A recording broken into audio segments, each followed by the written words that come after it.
형부 아직 빼지 말아줘요. 처음이자 마지막일 거예요. 형부도 그렇게 생각해줘요. 그녀의 손이 떨렸고 대답 대신 숨만 길게 내쉬었습니다. 아무도 없는 거실, 그 밤의 온도는 이상할 정도로 뜨거웠습니다. 20해 만에 다시 만난 그녀는 더 이상 소녀가 아니었습니다. 그녀는 아내의 동생, 자신과는 결코 엮여선 안 되는 사람이었으니까요. 하지만 그날 밤 그녀의 떨리는 입술이 속삭이던 그 순간 그들은 이미 되돌아갈 수 없는 관계가 되어 있었죠. 지금부터 누구에게도 말하지 못했던 이야기. 언니의 남편과 처제가 마주한 금기와 유혹의 시간 그 이후에 이야기를 들려드릴게요. 구독과 좋아요, 알림 설정 잊지 마세요. 당신의 밤에도 문틈 사이로 스며드는 사랑 하나쯤은 들어올지 모르니까요. 그날 오후 3시 초인종 소리가 2번 울렸습니다. 유정민은 반쯤 누운 채 창밖을 보고 있다가 천천히 몸을 일으켰어요. 현관문을 열자 오랫동안 잊고 지냈던 얼굴 하나가 조용히 그 앞에 서 있었습니다. 정가은. 마지막으로 본 건 20해 전 결혼식 상견례 자리였죠. 그녀는 담백한 셔츠에 정갈한 머리, 손에는 작은 여행용 가방을 들고 있었습니다. 짧은 숨을 고른 그녀는 낮게 인사했습니다. 안녕하세요, 형부. 정민은 말없이 그녀를 바라보다 조심스럽게 말을 이었어요. 가은이 맞지? 고개를 끄덕인 그녀는 여전히 문 앞에서 움직이지 않았습니다. 언니 출장 갔다고 해서요. 며칠만 여기 있어도 될까요? 말투는 조용했지만 망설임이 선명히 묻어났습니다. 정민은 잠시 시선을 떨구고는 고개를 끄덕였어요. 그녀는 신발을 벗고 천천히 안으로 들어섰습니다. 소파 앞에 가방을 내려두며 가은은 거실을 천천히 둘러보았고 숨을 한 번 고르듯 조용히 눈을 감았어요. 이 집 그대로네요. 그 말이 떨어지자 정민은 짧게 눈썹을 찡그렸습니다. 그는 아무 말도 하지 않았고 그녀 역시 더 묻지 않았어요. 가은은 작은 방 문을 열고 안으로 들어갔고 그녀가 벗어둔 회색 가디건이 소파 위에 그대로 남겨졌습니다. 그 가디건 하나만으로도 공간의 온도가 바뀐 것 같았어요. 정민은 한참을 그 자리에서 움직이지 못했습니다. 그녀가 사라진 자리에 남은 공기조차 익숙하지 않았고 무언가 예기치 못한 감정이 천천히 스며들었죠. 저녁이 되자 가은은 주방으로 들어가 찌개를 끓였습니다. 된장 냄새가 조용히 퍼졌고 정민은 말없이 식탁에 앉아 그녀의 뒷모습을 바라보았어요. 움직임은 익숙했지만 자세는 낯설었습니다. 형부, 고기 안 드시죠? 언니가 그랬던 것 같아서요. 그는 고개를 천천히 끄덕였고 가은은 작게 웃었습니다. 식사는 조용히 이어졌고 식탁 위엔 숟가락 부딪히는 소리만 울렸어요. 말이 없어도 두 사람 사이엔 이상한 긴장감이 흘렀습니다. 식사를 마친 그녀는 말없이 설거지를 했고 정민은 소파에 앉아 가만히 손을 모은 채 앉아 있었습니다. 문득 그녀의 손끝과 숨결이 스쳐 지나간 듯한 착각이 들었어요. 그날 밤 정민은 좀처럼 잠을 이루지 못했습니다. 어떤 대화도 오가지 않았지만 그녀가 머물렀던 공간과 체온이 그의 의식을 천천히 흔들어 놓고 있었답니다. 이유도 없는데 가슴이 답답했고 숨결이 어딘가에서 계속 맴도는 것 같았어요. 그는 느꼈습니다. 아무 일도 없었지만 이미 모든 게 시작되고 있었다는 걸. 그날 밤 정민은 뒤척이다가 새벽 2시를 넘겨서야 잠에 들었습니다. 아내가 없는 집은 조용했지만 이상하게 숨이 잘 쉬어지지 않았어요. 창문을 닫으려다 거실 불빛을 본 순간 그는 그대로 멈춰 섰습니다. 가은이 거실 한가운데 서 있었습니다. 얇은 잠옷 위로 가디건을 걸친 모습이었지만 실루엣이 그대로 비쳤습니다. 그녀는 물을 따르던 손을 잠시 멈추고 정민을 향해 조용히 고개를 돌렸어요. 죄송해요. 목이 말라서요. 그 말은 너무 평범했지만 공기 속엔 설명할 수 없는 긴장이 흐르고 있었습니다. 정민은 대답하지 않았고 그녀도 더는 말을 잇지 않았어요. 빛과 그림자 사이, 두 사람 사이엔 정확히 한 발자국 반쯤 되는 거리만이 남아 있었습니다. 그 거리가 짧게 느껴졌는지 가은은 컵을 든 채 조심스럽게 몸을 돌려 자리에 앉았습니다. 긴 머리가 어깨에 흘러내렸고 그 움직임조차 유난히 또렷하게 보였어요. 정민은 그대로 멈춰 서 있다가 조용히 고개를 숙였습니다. 춥겠다. 히터 켤게. 그는 그렇게 말하며 리모컨을 들었지만 손끝이 이상하게 떨리고 있었습니다. 온도가 서서히 오르자 그녀는 작게 미소 지었습니다. 그 미소엔 안심과 어색함이 묘하게 섞여 있었어요. 가은은 컵을 내려놓고 천천히 일어났습니다. 그 순간 가디건 자락이 흘러내렸고 그녀는 당황한 듯 어깨를 다시 가려야 했어요. 정민의 시선은 잠깐 그녀의 팔 아래 머물렀고 그 짧은 순간조차 어딘가 숨이 막혔습니다. 이제 잘게요. 형부도요. 가은의 발소리는 작았고 방으로 향하는 걸음엔 망설임이 스며 있었습니다. 문이 닫히는 순간 정민은 아직도 그 자리에 서 있었습니다. 그녀의 체온도 향기도 없었는데 공간 전체가 묘하게 달아오른 것 같았어요. 그날 새벽 그는 다시 잠에 들지 못했습니다. 아무 일도 없었지만 분명히 무언가 스친 감각이 남아 있었죠. 그 감각은 손끝이었는지 숨결이었는지 알 수 없었지만 그가 기억하려 하지 않아도 계속해서 떠올랐습니다. 정민은 그때 처음 깨달았습니다. 그녀가 이 집에 있는 것만으로도 삶의 균형이 아주 조금씩 조용히 흔들리고 있다는 걸요. 다음 날 아침 정민은 평소보다 일찍 눈을 떴습니다. 잠이 들지 못한 새벽 끝에 깜빡 잠든 몸은 묵직했고 창밖의 햇살이 희미하게 벽을 비추고 있었어요. 주방에서는 이미 무언가 조용히 끓고 있는 냄새가 퍼졌습니다. 가은은 앞치마를 두른 채 조용히 움직이고 있었습니다. 동작은 절제돼 있었고 말은 없었지만 익숙한 일상을 닮아 있었죠. 형부, 식사 준비됐어요. 그녀가 고개를 돌리며 부드럽게 말했습니다. 그 순간 정민은 왜인지 짧게 숨을 멈췄어요. 식탁엔 된장국, 달걀말이, 그리고 나물 두세 가지가 놓여 있었습니다. 정민은 앉으며 조심스레 물었습니다. 언니랑 연락됐어? 가은은 젓가락을 들다 말고 고개를 천천히 저었습니다. 아니요. 어제도 답 없었어요. 그녀의 말투는 담담했지만 눈빛엔 얇은 실금 같은 피로가 비쳐 있었어요. 정민은 대답 대신 국을 한 숟가락 떠올렸고 그 사이 그녀는 조용히 자리에 앉았습니다. 두 사람 사이에 대화는 없었지만 식사는 끝까지 이어졌습니다. 식사를 마친 뒤 가은은 조용히 식탁을 정리했고 정민은 천천히 입가를 닦은 뒤 거실로 나왔어요. 그의 눈에 소파 위에 포개진 수건 두 장이 들어왔습니다. 자신이 펼쳐둔 적 없는 물건이었습니다.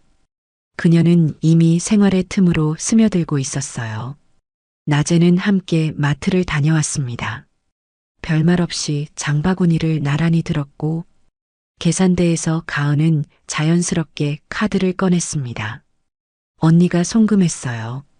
이번 주 생활비래요. 그 말에 정민은 고개만 끄덕였고 장바구니를 들고 나오는 길 두 사람 사이엔 이상하게 잔잔한 공기가 흘렀어요. 저녁이 되어 탁자에 맥주 두 캔이 놓였습니다. 하루쯤 마셔도 되죠?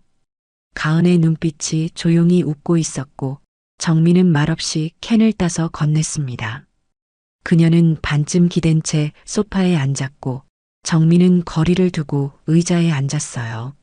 말없이 바라보는 TV 화면, 그 사이사이로 맥주 거품이 조용히 줄어들었습니다. 형부 예전보다 말이 더 없어진 것 같아요. 가은이 먼저 입을 열었고 정민은 천천히 눈을 깜빡였습니다. 그런가?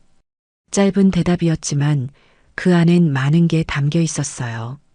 그녀는 더 묻지 않았습니다. 하지만 눈빛은 계속 정민에게 머물러 있었습니다. 그날 밤 정민은 잠자리에 들며 알 수 없는 무게를 느꼈습니다. 아내는 연락이 없었고 그 빈자리는 점점 실체를 잃어가고 있었어요. 대신 그 공백 속에 그녀가 조용히 들어와 있었죠. 그는 깨달았습니다. 형부라는 호칭 속에 가은의 감정이 천천히 그러나 분명하게 스며들고 있다는 것을요. 그날 밤 정민은 유난히 일찍 눕게 됐습니다. 맥주 한 캔 때문인지 하루 종일 이어진 어색한 고요 때문인지 몸이 천천히 침대에 가라앉았고 의식은 빠르게 희미해졌습니다. 그는 꿈을 꿨습니다.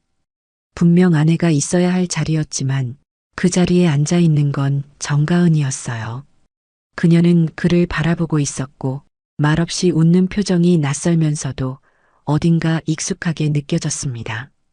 그녀의 손이 천천히 다가왔고 그 순간 정민은 멈추지 못한 채 그녀의 손을 맞잡았어요. 숨이 가까워졌고 이마가 닿을 듯한 거리에서 그는 더는 버티지 못하고 입을 맞췄습니다. 꿈속이었지만 감각은 생생했습니다. 손끝의 떨림, 입술 사이의 온기, 그 모든 것이 실제보다 더 또렷하게 남았어요. 그는 갑작스럽게 눈을 떴고 천장 위로 미세하게 흔들리는 커튼 그림자가 눈에 들어왔습니다. 이불 위로 손을 올리자 손등이 미세하게 떨리고 있었어요. 심장이 빠르게 뛰고 있었고 이유를 모른 채 호흡을 고르려 했지만 잘 되지 않았습니다. 방 안엔 누구도 없었고 그녀는 여전히 맞은편 방에서 잠들고 있었겠죠. 아무 일도 없었다는 걸 알면서도 정민은 그날 밤 더는 잠들 수 없었습니다. 아침 식탁에 마주 앉은 그녀를 보는 순간 정민은 확신할 수 있었어요. 무언가 분명히 시작되고 있다는 것을요. 가은은 아무렇지 않은 얼굴로 식사를 준비하고 있었지만 정민의 시선은 자꾸만 그녀의 손끝과 목선에 머물렀습니다. 그녀는 고개를 들어 그와 눈이 마주치자 잠깐 머뭇거리며 웃었습니다. 그 미소는 너무 짧았고 그 짧음이 오히려 정민의 가슴을 조이게 만들었어요. 그는 눈을 피했고 그녀는 말없이 된장국을 휘저었답니다. 그날 하루 정민은 회사에서도 흐트러진 정신을 다잡기 어려웠습니다. 머릿속엔 어젯밤 꿈의 감각이 지워지지 않았고 그 감각은 오히려 현실의 틈을 뚫고 스며들 듯 떠올랐어요. 집으로 돌아오는 길, 그는 자신이 왜 발걸음을 늦추고 있는지 스스로도 알 수 없었습니다. 문을 열었을 때 가은은 소파에 앉아 있었고 그를 보자 조용히 몸을 일으켰습니다. 저녁 차릴게요. 그 말에 그는 무심히 고개를 끄덕였지만 그 순간 등 뒤로 식은 땀이 천천히 흘러내리고 있었어요. 그녀와의 거리는 분명 변하지 않았는데 그 안에 감정의 농도만이 천천히 짙어지고 있었습니다. 그리고 그는 그것이 더는 꿈이 아니란 걸 조금씩 깨닫고 있었죠. 거실의 공기가 유난히 정적이었습니다. 창밖엔 초여름 비가 가늘게 내리고 있었고 두 사람은 같은 공간에 있으면서도 눈을 마주치지 않고 있었습니다.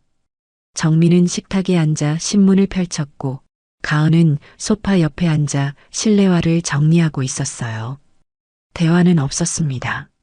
하지만 몸의 감각은 자꾸만 그쪽으로 향하고 있었죠.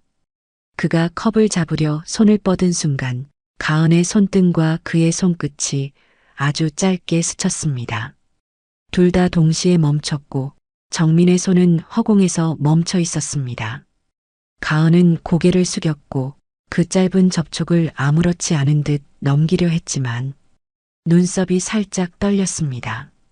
그 순간 정민은 가슴 한가운데서 무언가 조용히 무너지는 소리를 느꼈어요. 그는 손을 천천히 거두었고 그녀 역시 아무 말 없이 자리를 떴습니다. 소파 위에 앉은 가은의 등은 창밖에서 들어오는 빛에 젖어 조금 더 여리게 보였고 정민은 그 등을 오래 바라보다 눈을 감았습니다. 지금 멈춰야 한다. 스스로에게 그렇게 말하면서도 그 장면이 머릿속에서 지워지지 않았어요. 그날 저녁 정민은 그녀에게 일부러 말을 걸었습니다. 아까 그건 일부러 그런 거 아니었어. 가은은 눈을 들지 않고 대답했습니다. 알아요. 형부, 근데 저도 놀라진 않았어요. 그 말에 그는 대답하지 못했고 가은은 짧게 미소 지은 채 자리에서 일어났습니다. 그 미소가 유난히 오래 남았고 그 뒷모습을 바라보는 정민의 시선은 더 이상 도망치지 못하고 있었습니다. 그날 밤 침대에 누운 그는 이불 위에 놓인 자신의 손을 오래 바라보았습니다. 그 손끝에 남은 온기가 왜 아직도 사라지지 않는지 알 수 없었어요. 분명 스쳐갔을 뿐인데 그 감각이 금기를 넘고 있다는 걸 본능적으로 느끼고 있었죠. 그리고 그는 알고 있었습니다. 그날 그 짧은 접촉이 절대 우연이 아니었다는 것을요. 그날 밤은 유난히 더웠습니다. 창문을 닫아두었는데도 바람 한 점 없었고 정민은 셔츠의 단추를 하나씩 풀며 숨을 내쉬었어요. 불을 끄고 누운 방 안은 조용했지만 그 조용함 속에 무언가 흐르고 있는 듯했죠. 가은은 아직 방에 불을 켜둔 채였습니다. 책장을 넘기는 소리가 문 너머로 가끔 들렸고 그 소리 하나에도 정민의 시선은 천장에 고정된 채 흔들렸습니다. 밤 11시를 넘긴 시각 조용히 방문을 두드리는 소리가 들렸어요. 정민은 베개에서 머리를 떼지 않은 채 들리지 않은 척 그대로 누워 있었습니다. 하지만 다시 한번 문을 가볍게 두드리는 소리가 울렸어요. 그는 결국 일어나 조심스럽게 문을 열었습니다. 가은이 서 있었습니다. 가디건도 없이 얇은 슬립 하나를 걸친 그녀는 작게 눈을 피하며 말했습니다. 조금만 앉아 있어도 돼요? 정민은 대답하지 않았고 그녀는 허락을 기다리지 않은 채 조용히 안으로 들어왔습니다. 방 안의 공기가 바뀌었습니다. 그녀는 침대 옆 작은 의자에 앉았고 두 사람 사이엔 한 팔 정도의 거리만이 놓여 있었어요. 말이 없었습니다. 창밖에서는 벌레 소리만 일정하게 들려왔고 방 안의 정적은 점점 숨막히게 조여들고 있었어요. 정민은 손을 무릎 위에 올린 채 시선을 피했고 가은은 다소 긴장된 손끝으로 머리카락을 넘겼습니다. 그 작은 동작 하나에도 둘 사이의 온도는 명확히 달라졌어요. 어깨와 어깨가 거의 닿을 듯 말 듯한 거리. 서로 숨소리를 숨기는 그 침묵이 오히려 말보다 많은 걸 주고받고 있었습니다.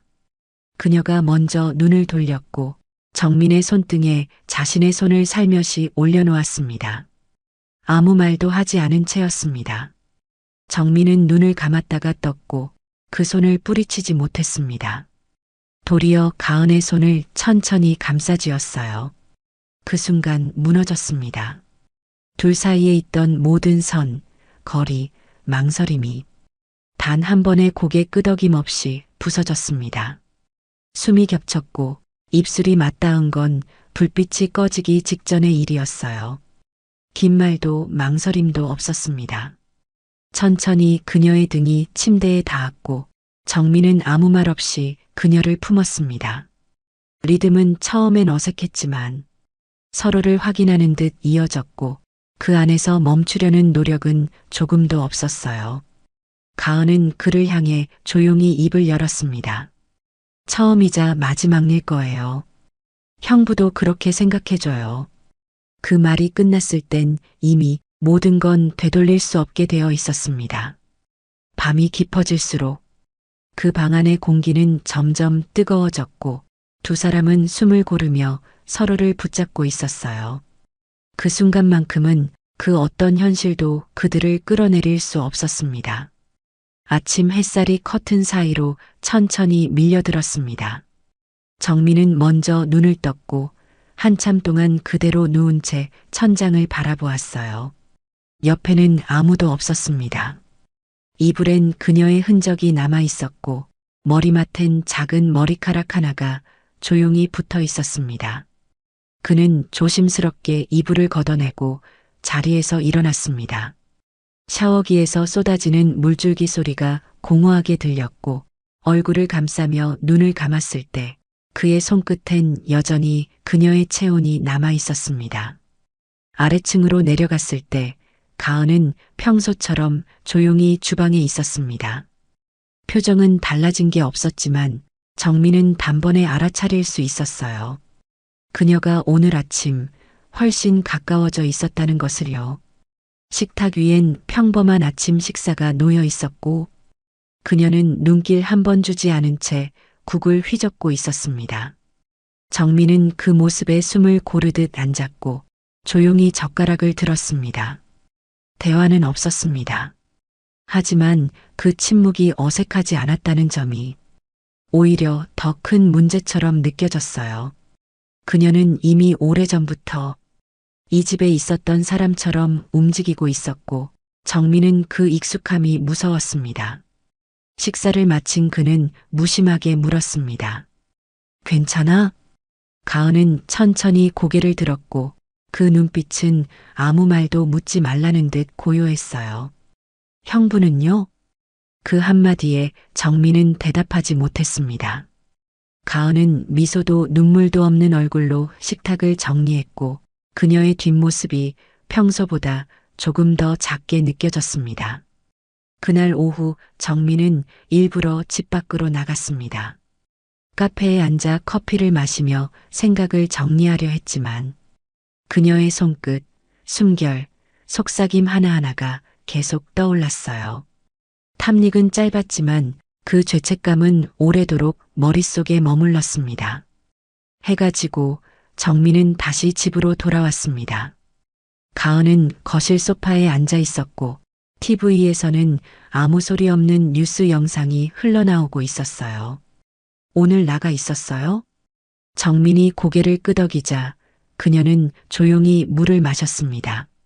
말이 없었지만 둘 사이엔 무언가 바뀌어 있었습니다. 이름을 부르지 않아도 호칭 없이도 서로가 서로에게 한 발자국 더 들어와 있다는 걸 두 사람 모두 알고 있었죠. 하지만 그 감정은 마음 편히 바라볼 수 없는 것이기도 했습니다. 정민은 그 밤 그녀를 다시 안지 않았습니다. 하지만 그 손끝은 또다시 그녀의 팔을 향해 아주 천천히 다가가고 있었어요. 그리고 그녀는 피하지 않았습니다. 다음 날 오후 4시 현관문이 열렸습니다. 가방을 내려놓는 소리, 구두굽이 바닥을 두드리는 낯익은 리듬. 정민은 고개를 돌릴 수 없었습니다. 나왔어. 정하은. 아내의 목소리는 지친 톤이었지만 오랜만에 돌아온 사람의 익숙함이 묻어 있었어요. 가은은 조용히 자리에서 일어났습니다. 언니 왔어. 두 사람은 짧은 포옹을 나누었고 정민은 그 장면을 먼 곳에서 바라보듯 지켜보고 있었습니다. 거실 공기가 금세 달라졌습니다. 며칠간 부드럽게 스며들던 감정의 결이 단 한 사람의 귀환으로 순식간에 다른 온도로 식어버렸어요.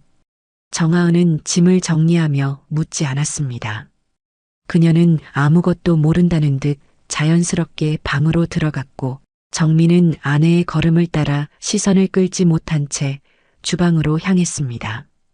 그날 저녁 세 사람은 같은 식탁에 앉았습니다. 말은 오갔고 웃음도 있었지만 정민은 알 수 없는 피로감에 시달리고 있었습니다. 가은은 그날따라 말이 없었습니다.